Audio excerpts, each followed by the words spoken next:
နိုင်ငံတကာသတင်းတပုတ်အနေနဲ့ကတော့ Cardinal Robert Prevost ကိုပုပ်ရဟန်းမင်းကြီးအသစ်အဖြစ်မနေ့ကရွေးချယ်တင်မြှောက်လိုက်ပြီးဖြစ်ပါတယ်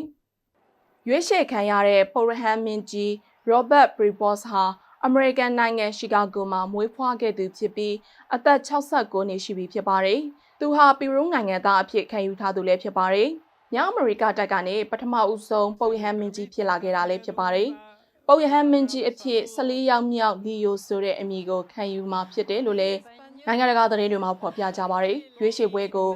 ပါတီကန်စီတီမှာမေလ9ရက်နေ့မှာစတင်ခဲ့ပြီးရွေးကောက်ပွဲမှာကာဒီနယ်133ဦးကပါဝင်တက်ရောက်ခဲ့ကြပါတယ်။အဲ့ဒီကာဒီနယ်တွေရဲ့3ပုံ2ပုံကျော်ကိုပြန်လည်တော်မူသွားတဲ့ပုပ်ရဟန်းမင်းကြီး Francis ကိုတိုင်ကခန့်အပ်ခဲ့တာပါ။ Cardinal Robert Prevost ကိုလည်းကာဒီနယ်အဖြစ်2023ခုနှစ်ကပုပ် Francis ကိုတိုင်ခန့်အပ်ခဲ့တာဖြစ်ပါတယ်။